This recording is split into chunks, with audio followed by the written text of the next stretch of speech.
সুপ্রভাত বন্ধুরা, সবাই কেমন আছো? আশা করছি সবাই ভালো আছো। প্রিয় বন্ধুরা, আমি রিতার ছোট পৃথিবীতে তোমাদের সবাইকে স্বাগতম। বন্ধুরা, আজকেও একটা নতুন ভিডিও নিয়ে চলে আসছি, তাই সবাইকে বলবো সঙ্গে থেকে এগিয়ে নিয়ে যেতে। প্রিয় বন্ধুরা, আজকের ভিডিওটা তোমাদের ভালো লাগবে, দেখতে থাকো প্রথম থেকে শেষ অবধি। বন্ধুরা, আজকে না 5:30 থেকে ঘুম থেকে উঠেছি। তো 5:30টায় ঘুম থেকে উঠেই আগে বাথরুমে যে চান করে নিয়েছি। তো প্রচণ্ড গরম, দেখতেই তো পাচ্ছ। এই যে এখন 6টা বেজেছে আর কত রোদ বেরিয়ে গেছে। চান করে বেরিয়েছি, তারপরেও একদম ঘাম হতেই আছে।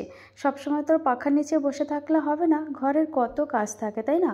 সব কাজই তো করতে হয়। তো 6:30 বাজতে গেল, কিন্তু রোদের তাপ ততই বাড়তে থাকছে। দেখো বন্ধুরা, চান করে আসার পরে একটু পাখার নিচে বসেছিলাম, কিন্তু কাজ হলো না।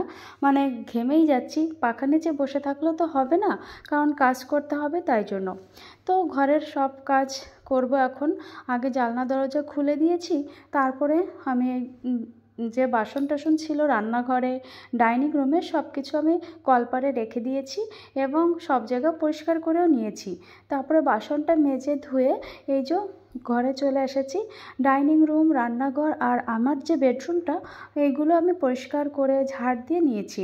সিঁড়িঘর দিয়ে নোংরাটা ফেলেও দিয়েছি। তারপরে এসেছি এই যে শ্বশুরমশাইয়ের ঘরে।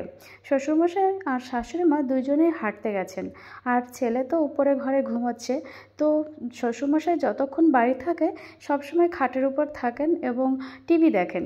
তো ভাবলাম এখন যেহেতু ঘরে নেই, তাই ঘরটা পরিষ্কার করি। যেহেতু এখন দুর্গাপূজা আসছে, দুর্গাপূজা মানে আমরা কিন্তু ঘর দুয়ার আরও দুর্গাপূজা উপলক্ষে বেশি বেশি সুন্দর করে পরিষ্কার পরিচ্ছন্ন করি, তাই না? তো আজকে আমি সেইভাবেই শ্বশুরমশাই ঘরটা ডিপ ক্লিনিং করছিলাম, কারণ সব কয়টা ঘর না একদিনে করতে গেলে অনেকটা সময় লেগে যায়। আর এই যে যা গরম পড়েছে না, এই গরমে নাজেহাল হয়ে যেতে হয়। তাই ভাবলাম একটা একটা করে ঘর পরিষ্কার করব, আর সেটা ভেবেই আজকে থেকে শুরু করে দিয়েছি।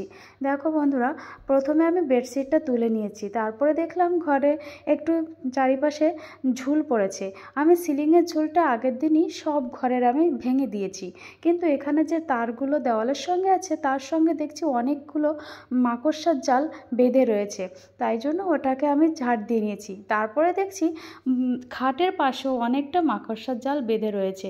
তো সবগুলো ঝাড়তে যেয়ে দেখলাম খাটটাই নোংরা হয়ে গেছে, এতটা ধুলো পড়েছে, আমার খেয়ালই পড়িনি। তাই খাটটাও একটু পরিষ্কার করে নিচ্ছি। আর এই কাজগুলো না অনেকটা সময় সাপেক্ষ, অনেকটা সময়ই লাগে। সব ঘরে যদি এভাবে আমি ফার্নিচার মুছতে থাকি না, আমার সারা দিন লেগে যাবে। তাই জন্য শ্বশুরমশাইয়ের ঘরটাই আজকে আমি পরিষ্কার করছি। ঘরে যতগুলো জিনিস আছে, যত ফার্নিচার আছে, সবগুলোই আজকে মুছে নেব, এটাই ভেবেছি। তাহলে এই ঘরটা আজকে পরিষ্কার হয়ে যাবে, তাই না? তারপর আরেকটা ঘর আমি পরের দিন পরিষ্কার করতে পারবো। তাহলে আমার সময়টাও থাকবে, এদিকে আমার সব কাজগুলো ধীরে ধীরে এগোতে থাকবে। আর সামনেই তো পুজো আসছে, মহালয়ার আগে কিন্তু আমরা সবাই ঘর দুয়ার এভাবে পরিষ্কার পরিচ্ছন্ন করে রাখি।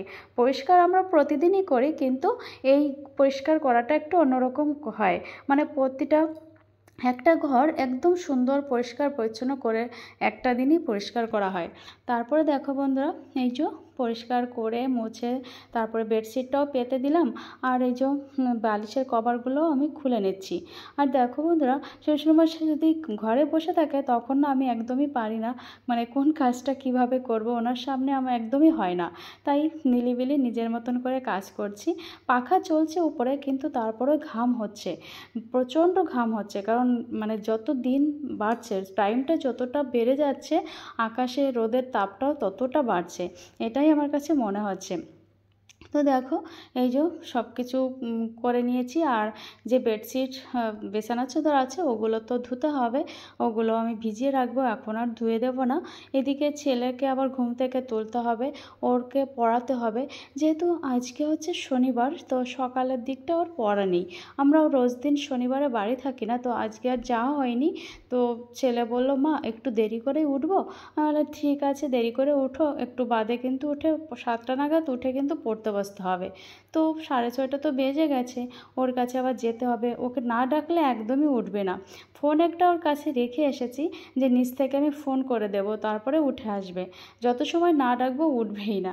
দেখো বন্ধুরা, তোমাদের সঙ্গে গল্প করতে করতে আমার কিন্তু পুরো খাটটা পরিষ্কার পরিচ্ছন্ন করে গুছিয়ে একদম পরিপাটি করে ফেলে দিয়েছি। তারপরে দেখো বন্ধুরা, ঘরে আরও বেশ কিছু ফার্নিচার ছিল, তো সেগুলো আমি মুছে নিয়েছি, কিন্তু সেটা আর ক্যামেরাবন্দি করা হয়নি। তো এই যে মোছা হয়ে গেছে, আর এখন এই যে ঘরটাকে ঝাড় দিয়ে নিচ্ছি। আর যেহেতু আজকে ঘর পরিষ্কার করেছি, মানে এই ঝুল ঝেড়েছি, খাটের বেডশিটটি একটু তুলে রেখেছি, তা ঘরটা তো আমাকে মুছতে হবে। উপরে নিচে একসঙ্গে আমার হয় না বন্ধুরা, মানে উপরের ঘরগুলো আর নিচের ঘরগুলো একই দিনে আমি মুছি না। উপরেরটা যখন মোছা হয় তখন সেদিন আমি নিচের ঘরটা মুছি না। তো আজকে ভাবলাম নিচের ঘরটাই ভালো করে পরিষ্কার পরিচ্ছন্ন করে মুছে নেব। তো দেখো বন্ধুরা, এই যে ঝোলটা তো ঝাড়া হয়ে গেছে, এখন ঘরটাও ঝাড় দিয়ে নিচ্ছি। আর এরপরে দেখছি বারান্দায় যে গ্রিলগুলো আছে ওখানেও মাকড়সার জাল। মাকড়সা আমি যেখানেই দেখি না কেন মাকড়সা আমি কিন্তু মেরেই দিই। আমার আর মাকড়সার প্রতি অতটা মায়া লাগে না, কেননা যেখানে সেখানে এত জাল বনে মানে ভালো জায়গাগুলো নষ্ট করে দেয়। ওই জন্য ওর প্রতি আমার ভীষণ রাগ। আমি অনেক সময় ঘরে লাল হিটও দিয়ে রাখি যাতে মাকড়সা জাল মানে মারা যায়। আমার মাকড়সাকে ভীষণই খারাপ লাগে ওর প্রতি, যে প্রতিদিন আমি মাকড়সার জাল ভাঙছি। আজকে ভাঙছি তো সকালে ঘুম থেকে উঠে দেখছি সেখানে আবার মাকড়সার জাল হয়ে গেছে। এত মাকড়সা হয় কি বলবো, ঠাকুর ঘরে তো শুধু মাকড়সা। আমি ওখানে লাল হিটও দিয়ে রাখি মাঝে মধ্যে। তো দেখো বন্ধুরা, এই যে বারান্দাটা, এখানে অনেকটা মানে মাকড়সার জাল ছিল চারিপাশে, তো সবটাই আমি ঝেড়েছি। সিলিংয়েরটা বললাম না, সিলিংয়েরটা আগের দিনই আমি সব জায়গা পরিষ্কার করেছি। এখন এই যে এই জালনাগুলোতে আছে, তারপরে এখানে অনেকটা সাইকেল, 2-3টে করে সাইকেল থাকে বন্ধুরা, যার জন্য না ওইখানে সঠিকভাবে আমি পরিষ্কার করতে পারি না। তাও কি করব, আজকে আমি একটু একটু এদিক থেকে ওদিকে সরিয়ে সব জায়গা পরিষ্কার করে মানে ঝাড় দিয়ে তারপরে যে মুছে নিয়েছি। তো বারান্দাটা তো আমার মোছা হয়ে গেছে।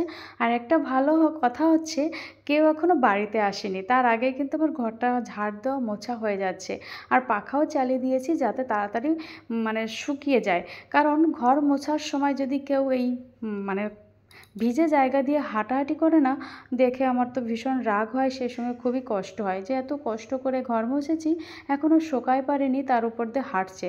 বিশেষ করে শ্বশুর এবং শাশুড়ি মা দুইজনকে তো কিছু বলা যায় না, তো দুজনেই হাঁটাহাঁটি করে, কেমন বোঝেও না। যাই হোক, এখন নেই।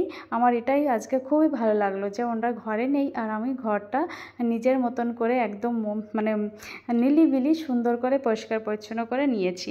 তো দেখো বন্ধুরা, তোমাদের সঙ্গে গল্প করতে করতে কিন্তু আমার ঘর মোছা হয়ে গেছে। এবার চলো তোমাদেরকে দেখাই, আমার একটা গার্ডেন আছে, সুন্দর একটা ছোট গার্ডেন আমার ছাদে।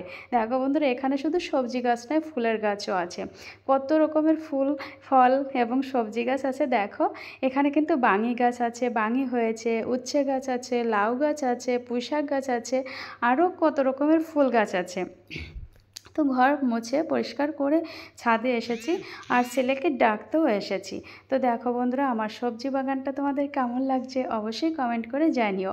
তারপরে এই যে চলে এসেছি রান্নার ঘরে, ছেলেকে ডেকে এনে পড়াতে বসিয়ে দিয়েছি, আর আমি রান্নাঘরে চলে এসেছি। তো রান্না বসিয়ে দিয়েছি, আর পাশে একটা জায়গায় একটা কাকা কাজ করছিল। তো ঘুম থেকে উঠেই ওনাকে দেখছি নোংরা পরিষ্কার করছে। তো কাকাকে বললাম, কাকা তুমি কি চা খাবে? বলে হ্যাঁ বৌমা খাবো। তারপরে আমি এই যে একটু চা বানিয়েছি, লিকার চা, বিস্কিট দিয়ে দেওয়ার জন্য। তো এদিকে আমি ওল সিদ্ধ দিয়েছি আর ভাতও বসিয়ে দিয়েছি, মানে রান্নাটা কমপ্লিট করব তাই জন্য। তো ভাতটা নামিয়ে দিয়ে হচ্ছে মানে চাটা বানিয়েছিলাম। তো চা বানানো হয়ে গেছে। তো ছেলেকে বললাম, বাবু তুমি দাদুকে ডাকো, চাটা দিয়ে দাও। তো ছেলে বললো ঠিক আছে মা, আমি দাদুকে দিচ্ছি, কিন্তু তুমি যে আমার জন্য চা বানাওনি। আমি হচ্ছে তোমাকে সকালে আর চা খেতে হবে না, ভাত খাবে একবারে। তো ও ছেলেটা আমার দাদুকে চা দিয়ে এসছে। আর এই যে দেখো বন্ধুরা, আমি রান্না করা হয়ে গেছে, ভাত করেছি, ওলের ঝোল মানে ওল দিয়ে মাছ রান্না করেছি, ওল ভেজেছি, আর বাঁধাকপি রান্না করেছি। তারপরে জানো তো বন্ধুরা, আর কোনো ভিডিও আমার করা হয়নি, কারণ একটু ব্যস্ত হয়ে পড়েছিলাম। পরে এই যে রাত্রের দিকে আবার ছেলেকে নিয়ে পড়াতে বসেছি, তখন ছেলে একটু ভিডিও করে দিয়েছিল। তো বন্ধুরা, এত সময় ধরে তো আমার ভিডিওটি দেখলে তোমাদের কেমন লাগলো অবশ্যই কমেন্ট করে জানিও। আর সবাই ভালো থেকো, সুস্থ থেকো। আজকের ভিডিওটি এই পর্যন্ত, দেখা হচ্ছে পরবর্তী ব্লগে।